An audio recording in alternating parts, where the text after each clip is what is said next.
কৃষক কার্ড চালুর উদ্যোগ নিয়েছেন প্রধানমন্ত্রী তারেক রহমান।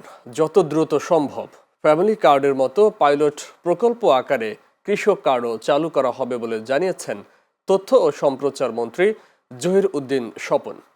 আজ প্রধানমন্ত্রী তারেক রহমানের সভাপতিত্বে কৃষক কার্ড সংক্রান্ত সভা শেষে একথা জানান তথ্য ও সম্প্রচার মন্ত্রী। তিনি বলেন, নীতিগতভাবে অনেক আগেই কৃষক কার্ড দেওয়ার সিদ্ধান্ত আছে।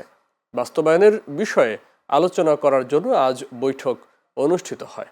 মন্ত্রী বলেন, যত দ্রুত সম্ভব কৃষক কার্ড চালু করা হবে। ধীরে ধীরে সব কৃষক এই কার্ড পাবেন জানিয়ে তিনি বলেন, এই কার্ড পেলে উৎপাদনের সাথে সংশ্লিষ্ট সব সুবিধা পাবেন কৃষকরা। এছাড়া মধ্যস্বত্বভোগীরা যেন সুবিধা নিতে না পারে সেজন্যই স্মার্ট কার্ড। নীতিগতভাবে এটা আমাদের বহু আগেই সিদ্ধান্ত। আমরা বাস্তবায়নের জন্য আজকে প্রথম বৈঠক মাননীয় প্রধানমন্ত্রী করছেন।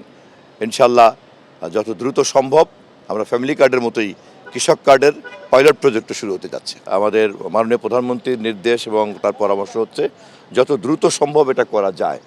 তো সংশ্লিষ্ট মন্ত্রণালয় সকলে বেছে বের করছেন যে কিভাবে দ্রুত করা যায়। এই কার্ডটা পেলে একজন কৃষকের উৎপাদনের সঙ্গে সংশ্লিষ্ট সকল ধরনের সুযোগ সুবিধাই তিনি পাবেন।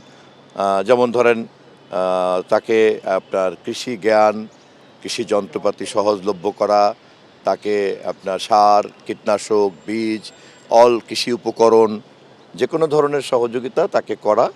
এবং সবচেয়ে বড় কথা হচ্ছে এই কার্ডের মাধ্যমে খুব একটা স্মার্ট পদ্ধতিতে বাজারের পরিস্থিতি, উৎপাদনের পরিস্থিতি, আবহাওয়ার পরিস্থিতি সবটাই কিন্তু তখন একটা ধারণার মধ্যে আসবে, যেই ধারণার উপরে ভর করে আমরা একটা সঠিক পরিকল্পনা করতে পারবো।